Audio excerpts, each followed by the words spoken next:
How's it going, everyone? It's the TurboFD. Today I wanted to show you some gameplay from my time playing Destiny and give my impressions on the gameplay and other things. But for starters, I wanted to let you guys know that I never really followed Destiny at all and wasn't really interested in the game. But a good friend of mine informed me of the new alpha testing and suggested that I sign up just so I can see how I like the game. Well, thanks to him, I'll definitely be picking this game up on day one. I haven't had this much fun in years. From the character creation to the overall gameplay, everything was just plain fun. To describe the gameplay, I would say it's a perfect mixture of Halo and Borderlands. Now, combining all that with MMO aspects is a blend that Bungie seemed to have gotten right with this game. When you first start, you go through normal character creation, just like any other RPG or MMO. And after that, it drops you into a very vast world. Though the amount of places you can play in alpha is small, since it is an alpha, it only has 3 areas. It's still pretty huge, especially when you're playing in first person. With each area having difficulty levels like Brave and Legendary, this determines the different drops just like any other MMO. Gray drops are normal, green is uncommon, and blue are rare. The higher the difficulty level, the better the drops. Sadly, in the alpha, we were only to rank up to level 8, even though there were drops for level 20 and above. Next, let's talk about upgrades. In Destiny, everything you have can be upgraded depending on its color, which I mentioned before.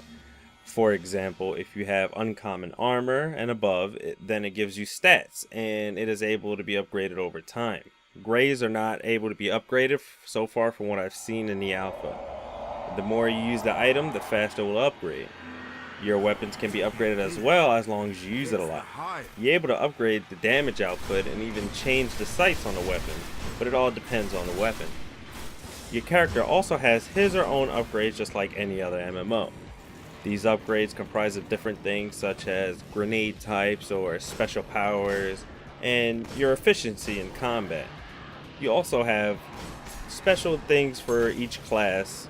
I believe I've been playing as a hunter and you have a throwing knife.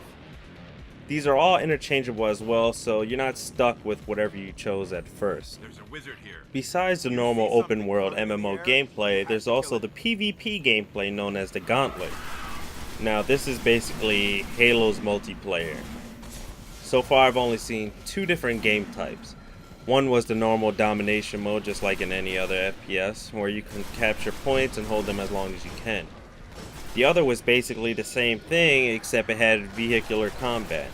It had speed bikes and small tanks, both of which are very devastating when shooting normal players. It felt like I was playing a completely different game during PvP.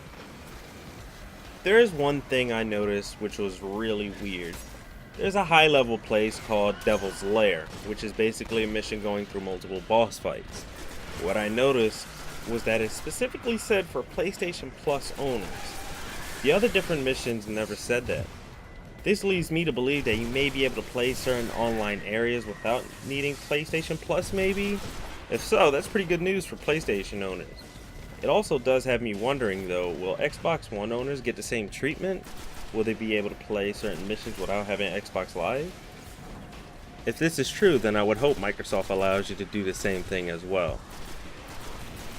Lastly, let's talk about the graphics. The graphics are not amazing compared to something like Crysis, but it doesn't need to be because it does exactly what it's meant to do, and that is to make you feel immersed in the game's world. The art style is also great and has that Mass Effect vibe to it, especially when you get to the tower area. The tower area is where you can purchase the many things like armor, weapons, and ship upgrades. It is also the area to meet different kinds of people and team up for missions and start bounties. This area has the vibe of the Citadel in Mass Effect. So, there you guys have it. I wanted to narrow this video down as much as I could because I can easily keep rambling on the many different good things about this game. I hope you enjoyed the video, and if you did, please like and subscribe. And thanks for watching.